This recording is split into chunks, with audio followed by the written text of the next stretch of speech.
Fala pessoal, como é que tá? Tudo bem? Esse é meu primeiro vídeo, né?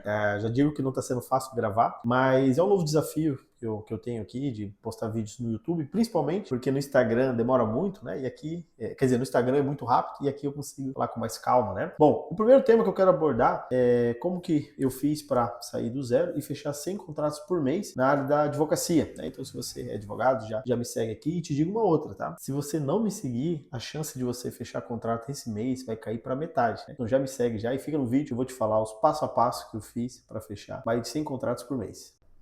Bom, fechar 100 contratos por mês não é uma tarefa muito fácil, principalmente para quem está começando agora na advocacia, né? Às vezes o primeiro contrato é muito difícil, o segundo, né? Mas com o tempo, né? E não precisa ser muito tempo, não, é possível sim, tá? Então a primeira coisa que eu notei me ajudou bastante para poder fechar 100 contratos, né? Foi entender essa questão que é gradual, de pouquinho em pouquinho. A gente planta para colher, né? E inclusive, foi isso que me deu origem, me deu disposição para poder fazer o setor do meu escritório. No meu escritório, tudo é setorizado, né? É estranho falar isso, porque tu imagina que a pessoa vai ter um monte de advogados, um monte de pessoas, mas tudo tem que ser setorizado. Principalmente nessa questão de se organizar, de ver... Ó, alguém está atrapalhando minha gravação? Essa pessoa aqui, ó. A vida de advogado é assim mesmo, né? Então vamos voltar ali, né? Então a parte importante ali é você setorizar o teu escritório, tá? Eu sei que falar em setorizar, você imagina um escritório grande, um escritório que nem do Nelson Williams, que nem de outros advogados ali, onde todo dia tem um monte de processos, né? Mas setorizar faz com que você já define qual que é a tua função no escritório, quem pode te ajudar e tudo mais. Durante muito tempo, a gente tinha vários setores no escritório, mas quem fazia as coisas era eu e a minha sócia Francine. Então, o importante de você setorizar é que você vê como se fosse uma esteira, né? Para vocês terem uma noção. Hoje, no meu escritório, o cliente, ele está passando. Então, é obrigação do meu setor de marketing ou do meu setor, a minha agência, de ir lá e buscar esse cliente, né? Então, não é qualquer cliente, é o cliente que faz sentido para o meu caso. Então, na hora que buscou esse meu cliente ali, vai cair no meu setor comercial. Sim, advogado tem que ter setor comercial. O setor comercial, ele vai conversar com esse cliente, vai entender qual que é a demanda dele, vai ver se faz sentido para nós ter aquele cliente. Por exemplo, a minha área é a área trabalhista. Então, quando o cliente está passando, ele caiu aqui, a primeira coisa que eu pergunto para ele, o senhor trabalhou sem registro? Quanto tempo o senhor trabalhou sem registro? O senhor foi demitido? Qual que é o problema que o senhor tem na empresa? Porque às vezes não é uma questão de entrar com processo, né? Às vezes a pessoa só quer tirar uma dúvida e tudo mais. Pronto, entendi essa questão da pessoa, tirei todas as dúvidas dela e fechei o contrato. Depois que eu fechei o contrato, eu já encaminho para o setor de documentação. O setor de documentação é a pessoa que vai organizar todos os documentos do escritório, é a pessoa que vai... Hoje a gente não precisa mais disso, mas é a pessoa que vai tirar foto, é a pessoa que vai organizar a carteira de trabalho e tudo mais. Então, depois que esse setor pegou, organizou toda a documentação do cliente, já vai encaminhar para o setor de reclamatória ou protocolos. No nosso escritório, a gente chama de setor de protocolos. O setor de protocolos, ele vai escrever o processo do cliente. Então, ele vai ler, né, tudo o que a gente escreveu ali, do que se trata, as provas que tem, tudo mais, né? Esqueci de falar. O setor de documentação também organiza provas, tá? E aí, o setor de protocolos vai organizar tudo para protocolar. Isso mesmo, protocolou o processo. Então, olha, a gente já teve o setor comercial, setor de documentação, o setor de protocolos. Quando o setor de protocolos acabou de mandar o processo para o juiz, já comunica o cliente e já manda para o nosso outro setor, que é o setor de diligência. O setor que vai responder os clientes, dizer como é que está o andamento do processo e tudo mais. Depois, a gente tem o setor de audiência, o setor financeiro, que daí são setores que trabalham independente, mas tem essa linha ali, né? E então, para vocês verem que isso facilita bastante. Primeiro, facilita para saber quem que é o pai da criança. A criança, no caso, seria o problema, né? Então, por exemplo, a gente já teve caso de a gente mandar um processo sem a carteira de trabalho. Aí eu consigo descobrir quem foi que errou naquele momento ali, mas não é nem para achar um culpado, é para achar aonde está a nossa falha. Então isso ajuda bastante, né? Então o primeiro passo que eu descobri, que eu fui desenvolvendo, né, que eu fui criando, foi setorizar o escritório, né? Isso eu vi que em várias áreas do mundo, assim, vários setores é setorizado, né? Mas desculpa a redundância, mas que vários locais ali é setorizado, né? Então, por que que o escritório de advocacia não pode ser setorizado? Por que que o advogado ele tem que salvar documento, ele tem que fazer procuração, ele tem que marcar audiência e tudo mais, né? Óbvio, tudo isso, depois de eu setorizar, tudo isso tem um POP, né? Que é o processo operacional padrão. O que me permite que se um dia um funcionário meu sair, ou se eu contratar outro funcionário, ele já vai saber como é que é o padrão da advocacia Mendes e Marcola. Então, primeira coisa mais importante que você tem que fazer, se você não está fazendo, você tem que parar agora o teu escritório e fazer, é escrever quais são os setores importantes, né? Recentemente, eu implementei um setor aqui de avaliações, né? A gente tem uma meta para o ano que vem, tem muitas avaliações no nosso Google Meu Negócio. Então, esse setor ele é responsável de entrar em contato com o cliente que estão satisfeitos, é óbvio, né? E pedir a avaliação. E o segundo, né? A segunda movimentação que eu tive ali é essa aqui. Agora, se setorizar é importante, imagina assim, ó, o teu setor comercial, o cliente veio, tu gastou fortunas para o cliente aparecer.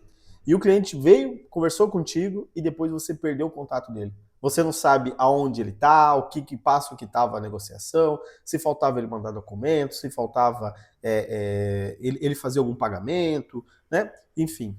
Então, por isso, o que fez a virada de jogo para nós também foi ter um CRM, tá? O CRM, basicamente, pode ser uma planilha do Excel, pode ser o que for. É onde você vai ter ali como é que está o andamento daquele cliente, não o andamento do processo do cliente, mas como é que ele está. Por exemplo, no meu CRM, o cliente ele entrou em contato comigo, eu já coloco lá da onde que é a origem dele. Ele veio pelo Instagram, ele veio por indicação, ele veio por um outro cliente, ele já foi cliente, ele é testemunha. Nisso, eu consigo no final do mês saber desses 100 contratos que eu fechei, quantos que foram por todas as áreas ali, quantos que foi por indicação, quantos que foi por anúncio, quantos que foi por agência, e aí a energia que eu vou colocar naquilo, né? Teve um momento que a gente tinha muita indicação por parceria, então aquilo ali facilitava para nós, que eu sabia que eu tinha que reforçar a parceria, então isso ajudou bastante. E fora isso, o CRM, né? Além dele colocar a origem do cliente, ele sabe se o cliente está com dúvida, né? Então ele veio e perguntou para mim, doutor, eu trabalhei na empresa, ela me deu férias, mas não pagou ainda. Né? Tecnicamente, talvez, será que vale a pena entrar com processo ou não? Então eu coloco como dúvida. Coloco quando o cliente não respondeu também. Né? Então devolvi uma pergunta, ele não respondeu ali, eu consigo fazer o famoso follow-up, que é ficar ligando para ele, mandando mensagem, brincando com ele, ver se ele me retorna. Né? E o mais importante, os clientes que fecharam. Quem que fechou, qual foi a pessoa do comercial que fechou, como é que foi feito esse fechamento. Então, o CRM, ele é muito importante para, primeiro, tua organização. E segundo, você não perder esse cliente, tá? É muito comum você começar a advogar, né? E aí tem um WhatsApp, vai rodando, até o momento que tu lembra, putz, e esse cliente aqui? Né? Quando eu implementei o CRM no escritório, eu vi essa ideia num livro que tinha de vendas, né? E quando eu implementei o CRM, pasmem vocês, mas a gente conseguiu 5 clientes num dia só com que a gente tinha perdido eles pela desorganização. O cliente falou que ia me retornar e tudo mais. Então, se você não tem CRM no teu escritório, implemente agora, tá? E o CRM tem sistemas que vende, tem planilhas, você buscar, mas não é nada disso. É só você ter o contato do cliente, o nome dele, né, ter da origem dele, e depois tu vai acrescentando as fases do teu processo ali, né? Já junta, né? Com o que eu falei antes, com a setorização, tá? Agora, não vai adiantar nada você ter setorização no teu escritório, ter um CRM rebuscado, né? Ou um CRM simples que seja, mas se você não tem metas, né?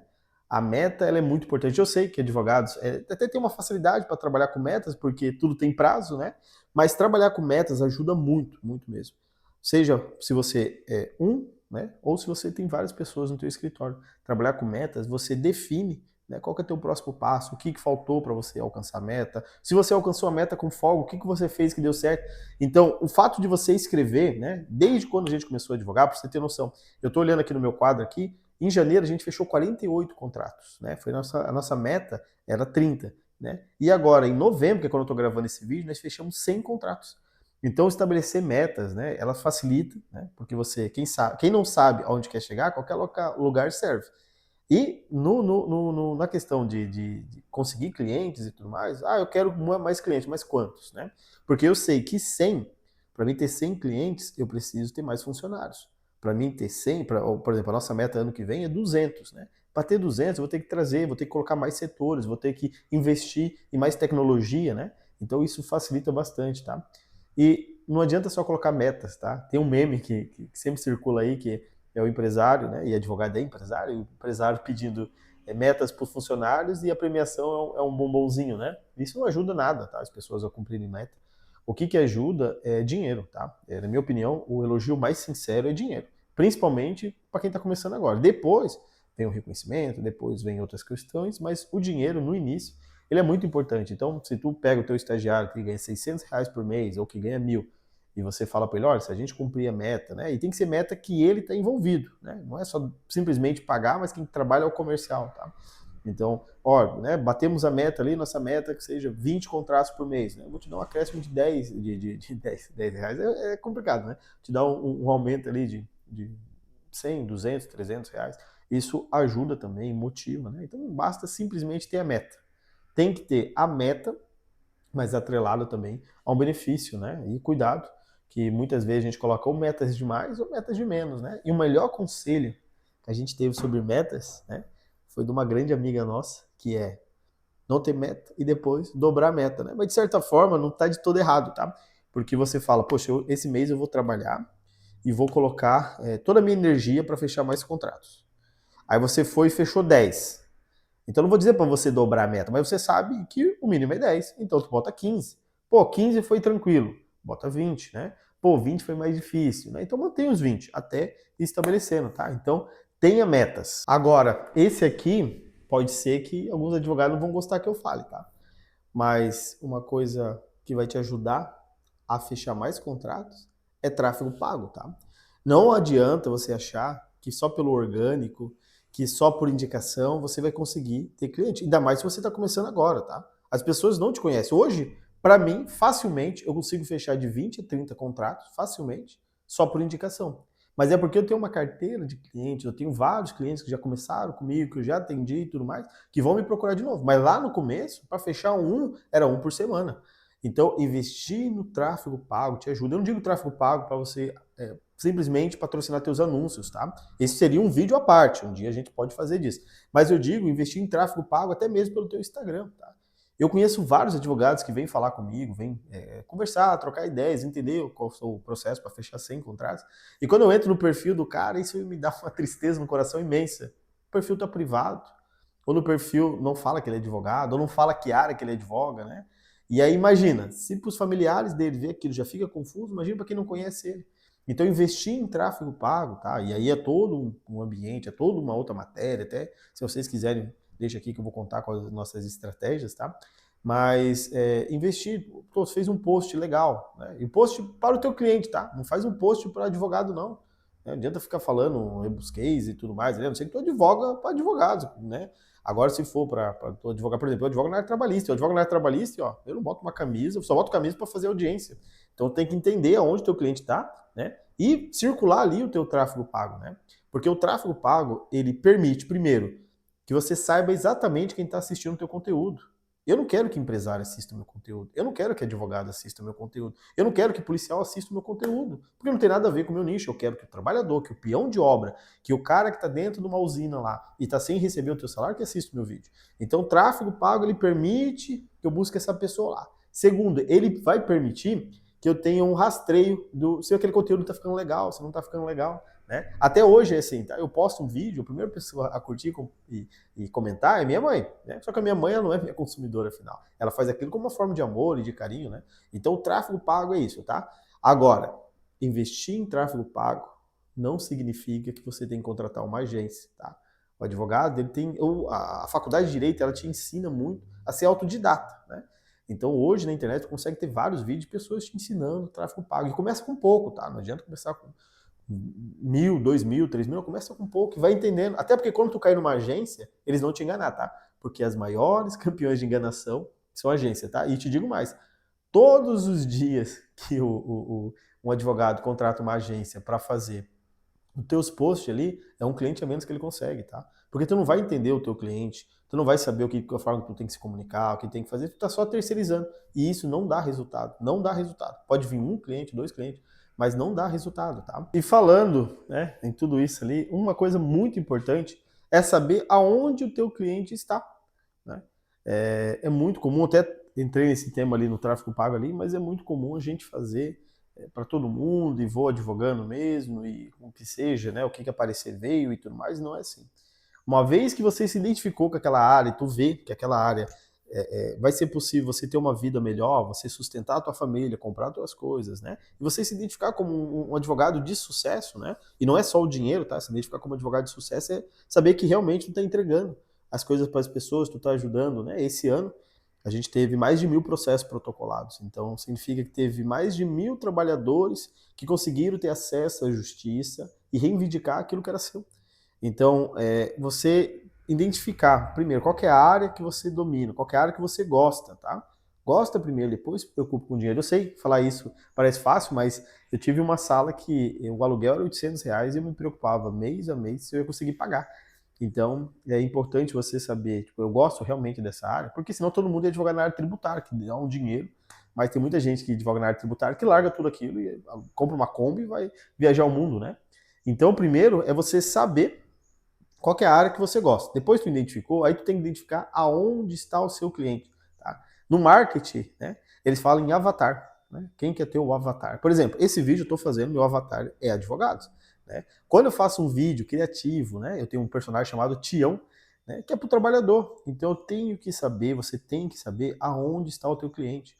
Né? Recentemente eu conversei com um amigo meu que ele se formou há pouco tempo e ele queria começar a advogar na área tributária. E ele estava decepcionado, porque ele foi conversar com o advogado da área tributária e o advogado falou que a advocacia tributária estava morta, né? E quando ele falou aquilo para mim ali, eu achei muito triste isso, porque ninguém se dedica tanto tempo na faculdade de Direito, que a gente sabe que não é fácil, depois tem a OAB, para ter uma notícia dessa, né? E eu falei para ele, olha, meu amigo, a situação pode ser até o dia que ele está falando, mas existe mercado para todo mundo, né? A questão que fica é se você quer pagar esse preço, né? Para advogar, né, quem advoga na área tributária, na área empresarial, vai concordar com o que eu estou falando. Para você advogar nessas áreas ali, você tem que estar do lado do empresário. E o empresário, a sua grande maioria, né, eles têm até um caminho parecido, né? Então o empresário, geralmente ele defende um posicionamento político, geralmente o empresário ele está em certos locais, geralmente o empresário ele escuta certos tipos de música, óbvio, tem a exceção, mas a grande maioria é essa. Tanto é que um advogado que fecha contrato com uma empresa e resolve aquele problema, facilmente ele é indicado para outra, né? Então não adianta, né, eu querer advogar na área empresarial e eu estar me posicionando contra um político que eles não apoiam, né? Ou eu estou falando de uma situação, ou que eu não tenho um carro bacana, né? Porque o empresário, ele trabalha com um outro pensamento. O empresário vai pegar e vai falar assim, poxa, mas se esse cara tá tão certo assim, por que ele tem um carro tão fodido, né? E eu falei para ele sinceramente, falei, cara, eu não tenho nada contra você, eu acho que tu tá começando e tudo mais, mas tu tem que saber que é esse caminho, né? Tu vai ter que primeiro galgar, né? O meu escritório aqui é muito mais para minha equipe do que para meus clientes. Né? 98% dos meus clientes é tudo online, né? E eu permito isso, eu entendo. A advocacia trabalhista funciona dessa forma. Agora, quem advoga na área empresarial tem que ter um baita no escritório, porque o empresário ele quer ir lá, ele quer ser bem tratado, ele quer saber que, poxa, se o cara consegue gerar um escritório desse, imagina o meu problema da minha empresa, né?